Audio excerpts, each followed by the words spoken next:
today. Thank you.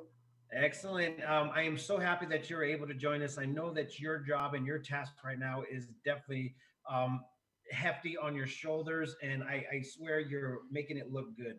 I mean, very much so. Thank you for all the information that you're providing us. We've been seeing you on a lot of like locations and also alongside Mayor Greg Magarelli, which is amazing. We have a few questions that we want to go ahead and ask you that will kind of like sum up exactly what is going on with our COVID-19 here locally in our area. And if you don't know what Prescott Times is, we actually are just conducting the information that's happening in our rural area and trying to cipher down what is happening from outside of the state of Arizona. We had a list of like questions that we wanted to ask you, but I think the one that was wanting to come out is that Governor Ducey came out yesterday and he's like, we're opening it up and we have a new way of thinking. Can you go ahead and elaborate what that is all about? Yeah, thank you. And, Governor Ducey is following along in line with public health recommendations in a lot of the cases. And yesterday, what he shared is that he is trying to stick with a phased in approach of opening establishments in a way that is, kind of opening up the community so that the economy can get back to working, but still protects those most vulnerable. And so as we move forward, we've got to still realize that COVID-19 is here. It's not going away. We don't have a vaccine yet, and we don't have a cure. So in that, we've seen lower case numbers in Yavapai County. They've been a little higher right now just because of that isolated outbreak that we have at Mingus Mountain Academy. In general, we're only seeing about 2 to 3 new cases a day right now. So as we move forward, we need to understand that there is COVID-19 here. Like the governor was saying, it's not going to go away, but we need to protect those most vulnerable as we open up more and more establishments and more people are out convening and going to events and other things.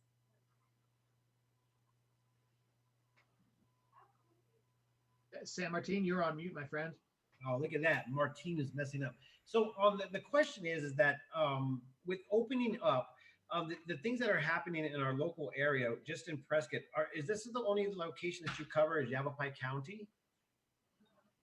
We cover all of Yavapai County. So our office, the Community Health Services, is spanning all of Yavapai County. So that's Sedona, Cottonwood, Prescott, Quad City area, and all of that. We are following in line with what the governor has stated so far, and that we are, opening gradually, and yet we know, and we have great local support that really emphasizes the need to get our economy back up and moving, keeping public health in mind across the county, but making sure that we're doing our best to open carefully and get everyone back to business. Excellent. And then, we obviously are getting the emails from Terry, and Terry's been, morning and night, perfect timing. It's not enough time for our morning show, so we have to talk about the numbers prior, and then next thing you know, the numbers change, and so we have to update our post. But one of the things that I read in one of the emails was talking about, I might chop this name up, but Remdesivir. Can you help me? Can't say the word either. Okay. Well, the question is that they are trying to experiment with this drug that is actually helping out from an extent of 14 days to 11 days. Now, can you talk to us a little bit about this newfound maybe cure for coronavirus? Yeah, I don't look at it as a cure. I look at it very similar to what Tamiflu is for the seasonal flu. Tamiflu, if given early on with the flu, can cut down the duration and the severity of symptoms. So this Remdesivir, however you say it, is similar to that, in that if you give it early, administer it early, and give proper dosing. There's different dosing for the severity of people's COVID symptoms. Then it does shorten, they're seeing that it shortens the duration of COVID, and it can cause people to have less symptoms, and possibly they're still doing a lot of research on whether it cuts down on someone's likelihood of possibly dying of COVID, although that likelihood is very, very low as it is. So they're trying to see if this is, I look at it as similar as Tamiflu, but how quickly and readily you need to administer it to make sure it cuts down on your symptoms. Nice. And then one last question for me. Well, I mean, I obviously have a lot of questions, but this one right here is the one that I really, really am interested in. Obviously, the number game is not my favorite thing. It wasn't in high school. I mean, the mathematics of my math with this whole like numbering going on, it just, I am so boggled. It reminds me, I mean, don't get me wrong. I feel like all these numbers are very good, but it feels like it's one of those questions on Facebook when it comes out and says, figure this out. And it's like plus one, plus two, plus three. But anyways, the numbers are going up, and I think we are going and putting it for the blitz testing and also the antibody testing, and it's obviously stated right there. Now, with the cure of people with COVID, wouldn't those numbers also start be going down, or is that the current like actual person that's having the symptoms right now? Is that what's going on, or Yeah, what you're looking at is, we don't have a prevention. All we have for prevention really is hand washing, mask wearing, all of those things, that physical distancing, especially, is to cut down those numbers of actual cases. That's why we went through this whole stay at home order, is to cut down those case numbers. As we reopen, we may see numbers rise. Right now, we don't have a cure that's going to cut down, that's going to intervene early enough necessarily to cut down on those overall numbers of cases. We may still see gradual increases or little outbreaks here and there at, in our communities. But overall, Yavapai County, aside from the Mingus Mountain Academy outbreak, we've had very low numbers of COVID. So for about a month there, we had 0 to 1 to 2 cases a day. And that's what you hope to see, is that we're not seeing any major spikes until we had this one major spike in numbers. And we hope to see that level right back off here, even with increased testing, antibody testing, and all of that. Yeah, you're on mute again. So, Eric, I know that you also had some great significant questions. Why don't you go ahead and present these right now? Yeah, no, so I appreciate you doing this because there is so much confusion out there. We're looking at numbers, and I'm going to just take his question he just answered and kind of take it up a little bit more. We see the numbers on the website, and there's columns, right, between active cases, closed cases. Can you tell everybody how does a case become active? Well, we know that when you get tested, but how does it end up in that closed column? Because it doesn't seem like there's a correlation there that's easy to follow. And it just seems like we keep getting more and more open cases, but can you explain to how that's being tallied and what's going on there? Yeah, and that's a good question. That comes up a lot in terms of closed cases or people deemed recovered from COVID-19. We early on, we were seeing very low numbers of cases. We had a few little spikes back in March and April. And now that we're into May, we are seeing these numbers climb drastically just in the last week and a half. And due to this Mingus Mountain Academy outbreak. And so we do see this steep climb in Yavapai County in numbers right now. But what we do is to deem someone recovered. So once they've tested positive, we do contact tracing, we do an investigation, find out who they've been in contact with, where they've been, what they need to do in terms of their quarantine. And for the most part, people are riding out the symptoms, or if they're asymptomatic and feeling fine, they ride out that quarantine at home. And most people are not hospitalized. About 3 weeks later, after that initial call for contact tracing or that initial diagnosis, we call them to find out if they are recovered, if they may still have some complications. A little confusing for people, but with COVID, sometimes it turns into things like lung infection or blood clot or other things that they're dealing with, but they're no longer dealing with the symptoms of COVID, which are like cough, shortness of breath, fever, those kind of things. So even if someone has slight complications, they're not necessarily still COVID positive.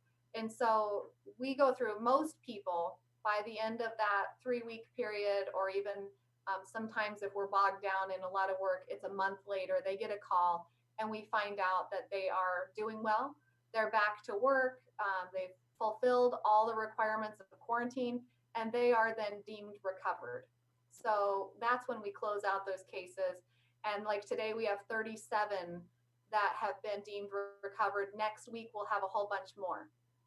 So is there a plan to retest them to actually, see if they're no longer presenting for the virus, or is it just, hey, they seem like they feel fine and they move columns?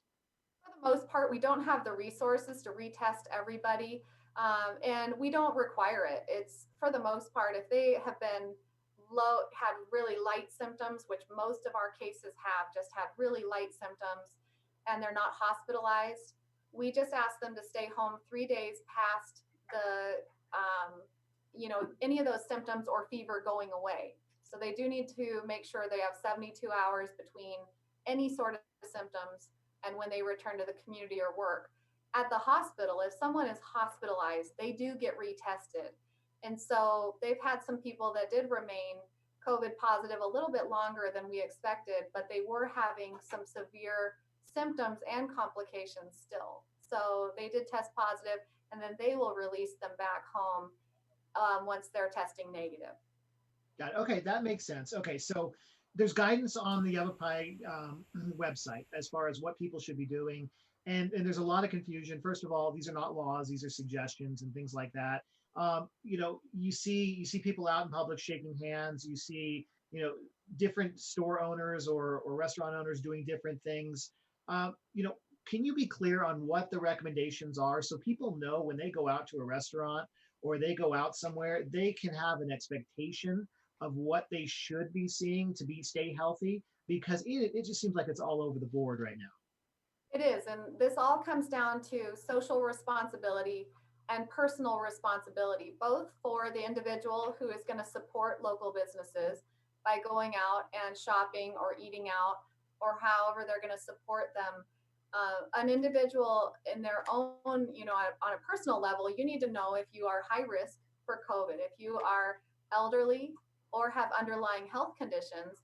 You need to be making sure that you protect yourself, and you may have more discretion when it comes to where you go or who you support based on what that business is doing to help support a physically distanced or hygienic environment. So on the business side of things, it is absolutely up to the business to listen to those recommendations. Like you mentioned, it is not the law, it is recommendations, but we do recommend that people physically distance, allow physical distancing both for employees and patrons, that they make hand washing a priority. That's a huge one with spread of any germs, is to wash hands often.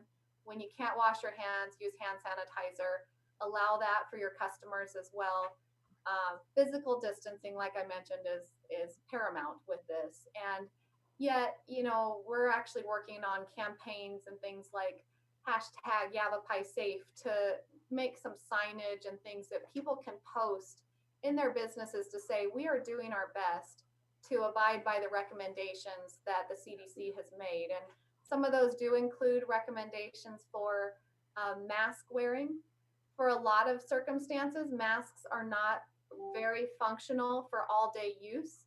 And yet, so for my employees, if they're going to have, say, face-to-face contact with patients or people coming into a WIC visit or other things with children, I ask that they do wear a mask for that face-to-face contact, because what a mask does is protect us from spreading our germs to others.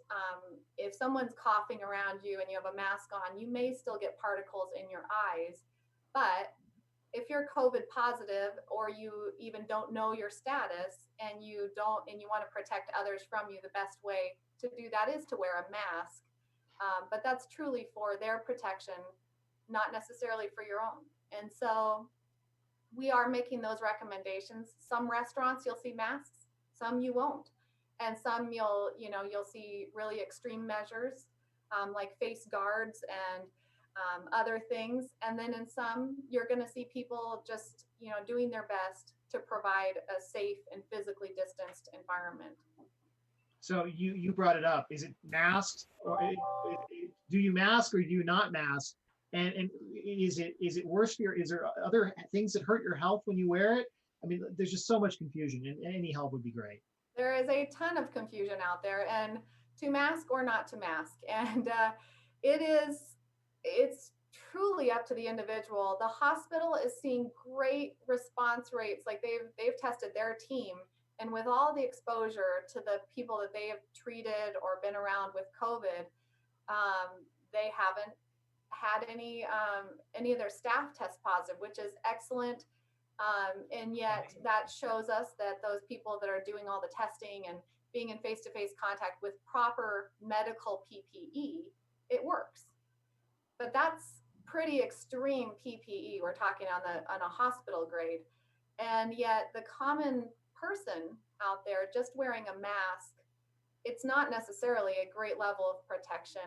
It can help protect others from any germs you might be carrying, but there's real controversy around, here we have our immune systems are working on a daily basis to protect our bodies from germs and other things that you normally can fight off. And if you are wearing masks for an extended amount of time, it can actually alter your immune system in ways that are not great for you.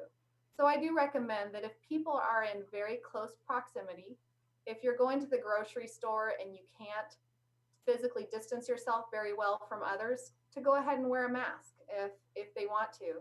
You've got to expect right now, because it's not a law, there's going to be people who are not wearing masks. And there's a lot of people out there who don't fear getting COVID, and so they don't necessarily protect themselves in the way that a vulnerable person would be. So my recommendation is, if you are vulnerable yourself in terms of your immune system being compromised, or your age or other reasons you might be more vulnerable to hospitalization or complications, to be really careful not to go into big groups of people, and to do your best to maybe order groceries for pickup or things that can protect you while everyone else makes their own choices and is kind of out and about.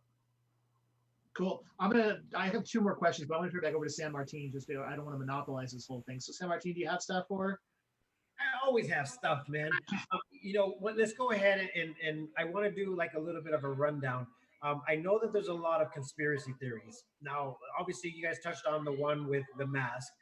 Do we wear it or don't we wear it? So the answer that you gave is very, very reasonable and also professional, because we all, as a person, have to take care of our own selves and our well-being, especially if we are going to go out there and we are immune compromised, that we have to make those decisions and we have to do them like precisely. Now, some of the other things is that people are like comparing us to bigger cities such as New York. Now, we are not on top of each other. Is there a reason why Prescott, Arizona is a little bit different than most areas, counties? Is it because we're in a widespread out area, or is it because we are actually, as a community, working effortlessly to help stop the spread? Or did we have this sickness come through the area in the beginning of the year to last year? Those are good questions. And, we are doing some antibody testing of individuals, especially healthcare providers and first responders. Our antibody rate, which would show if we had this before, is very low. It's about 1%. And so that does show that those who would have had the most contact with people who suspected that they had this before, they don't have it. And yet they were probably using some precautions then, as we would anytime as first responders or healthcare providers. And yet in the general population, we are seeing about a 1% test positive rate of antibodies. That's those people who have some level of immunity naturally to this, meaning they fought it off prior. So, do you have a date? Did they have dates like that? Somebody said that they have the antibody. Is there like dates that you can actually put that, or they actually have that virus in them? I mean, or is it just like, hey, voila, you had it? We can't track it back to dates. You're looking at a level of antibodies in the body to this virus in particular. And then it's also looking at other strains of coronavirus, which coronavirus is the common cold for the most part. So some people may have some antibody strains that are different than COVID-19. But our levels here in Prescott are pretty low. And like you mentioned there with the other part of your question, in that we are a rural community, and there has been some drastically different implications for big cities. And for people who are in very close proximity with each other, have not much chance even on the street to physically distance themselves, or in the businesses or other areas. The cities have, people like you said, living practically on top of each other. And here, a good example is at, in our general population, our numbers have been rather low, and we aren't seeing great amounts of spread.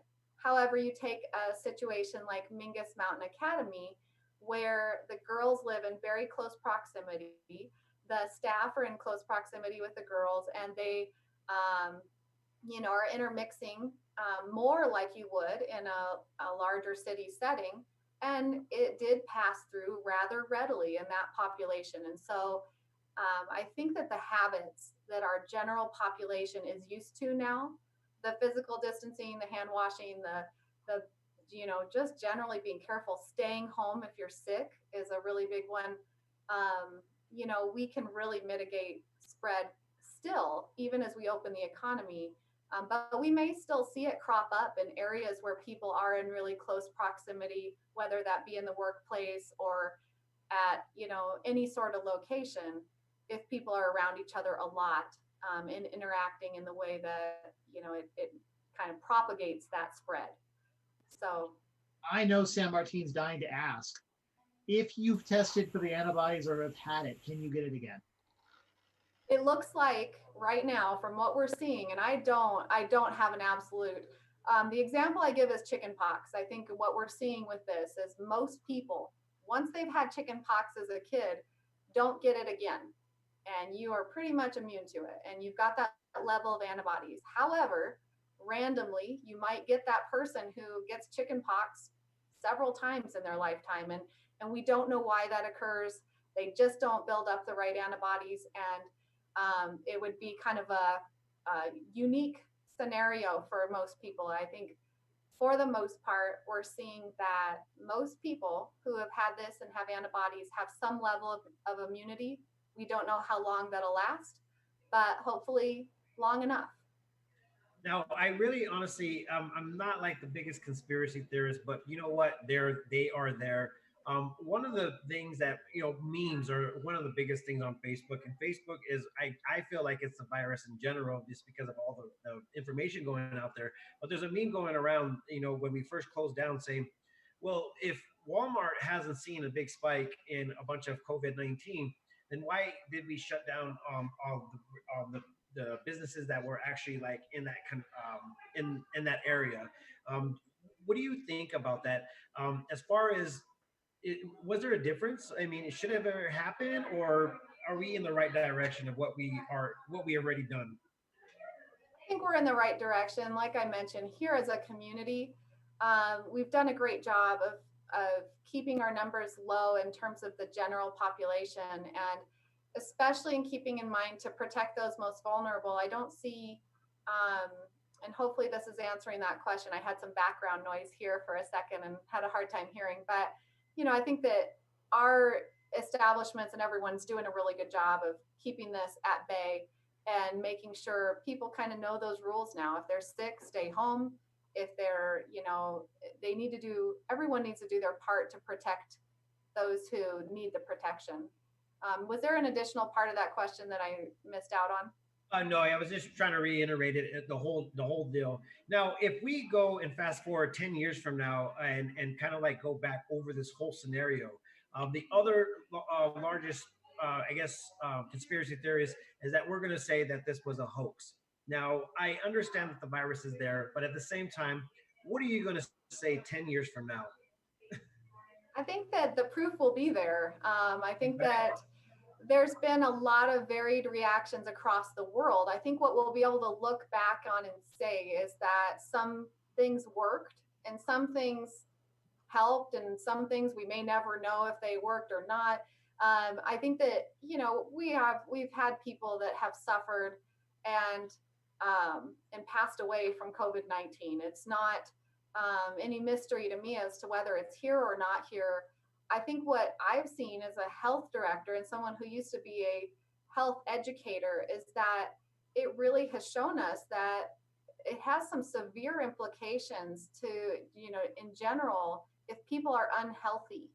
I think we've seen this huge disparity of how it affects different people. And, if they have underlying health conditions and are not in optimal health, it's something like this, a virus who otherwise may not even present very severe symptoms in some people, presents very severe symptoms in people who are unhealthy. And so it is a reminder, I think, too, to our nation to, we really need to improve our overall health in order to withstand something like this. So I have got one more question before we wrap. If that's Right. okay. So I'm in control of a lot of tourism and things like that. Pretty involved in that here. We have the first busiest weekend since middle of March. I mean, all of my stuff is completely booked. I've talked to a lot of people in Phoenix or California that are intending on coming into town this weekend. At what point do we know that, hey, we've got a hotspot or a problem again? When is it considered that, hey, it's not just a normal, just increase naturally? At what point may we say, okay, because of all the tourism and all of the return to Prescott, when would that be a problem? We're aware that we're going to have some tourists and we're going to have people coming into town. And that does bring some risk that was not here with more restrictions on travel and those kind of things. And so, we do case tracking, contact tracing on every case that we get. So if we get a positive test result, if someone comes down with symptoms, they get tested. We do track, where they've been, who they've been around, any hot spots. And so, that helps us to be able to really quickly get others tested and make sure that we're doing our best to mitigate any spread to others. And we've done a great job of things like that, whereas we had some exposure recently, like in our jail, and quickly, within hours, had of finding out that there was a positive test result of someone who'd been in our facility. We were able to get hundreds of people tested and make sure that, of those, we had 6 that came back positive, but we were able to remove them from that environment and mitigate any further spread. And so that's kind of what we do, is look at those hot spots where we can get everyone else tested, find out if it's spread to others, and really kind of quickly lock that down to make sure that we quarantine the right people and make sure we stop that spread. So we will continue to see it crop up in our community. I think it's unavoidable. We thrive on tourism, which makes it really tough to say, don't come to our community. But we do need to have a response that is adequate and making sure that our teams can jump on that stuff and that people respect the fact that they still may need to quarantine if they catch this. Great. San Martin, we got about 2 minutes left. It's all yours, bud. Yes, we wanted to keep it within 30 minutes, and I think that we actually achieved that. One last question. Or actually, you know what? Let's just end it with the point of positivity. Leslie, give us a positive note about this whole COVID-19 that we've all had to go through. Some of us are going to have PTSD for the rest of our lives, but give us one positive note before we leave today on the Prescott Times. I'm really happy to see our community pouring in support. One thing that has been incredible in Prescott and the Quad City area is that, and across the county, is that our businesses, our employers, our healthcare providers, our first responders, everyone has just jumped into this wholeheartedly, dropped every other priority that they had to make sure that we're doing a good job of protecting our community. And I'm excited that as the weather's getting nicer, that we can get outside, we can enjoy, sunshine that's good for our immune systems, and just get out and recreate and enjoy this beautiful place that we live. And I hope that people will. I want them to, bust out of this stay-at-home order in the right way that allows them to still stay safe, keep others safe, but go, have some fun and enjoy time that has been so restricted up till now. And so I know people are going to have long-lasting effects of this, but I do hope that they'll get out and start enjoying the life out there that's ready to, we're all ready to embrace these freedoms. That was the best positive outcome of this conversation interview. I really appreciate your time, Eric. I appreciate your time, like always. You guys are phenomenal. And once again, thank you for all that you are doing and keeping us informed. And it honestly makes a lot of sense now. And I'm glad that we were able to, make this happen. We've had a lot of people you for the job that you're doing right now on our live feed. So I just wanted to share that with you. They respect you and your level head, level. Anyways, Yep, we don't you know. got it. I've got I'll lots of take it as a Your level compliment. headness? Is that what it is? Your level headness? Okay. Well, yeah, I really appreciate you guys. And we're going to go ahead and sign off, everybody. Instagram, Facebook, YouTube. I really appreciate you guys joining us today. And once again, get the word out, guys. We are going to open up this economy and we're going to do it safely. And I know that by the guidance of Yavapai County and you guys, we'll be able to go ahead and make this happen. So once again, you heard it from the officials. They said that thank you, Prescott, for doing the things that you're doing. Keep it up. And don't forget, um, wearing the mask is a suggestion for those that are in need of it. So once again, everybody, peace, love, and happiness. And thank you for joining us today. Thanks, Leslie. Thank you.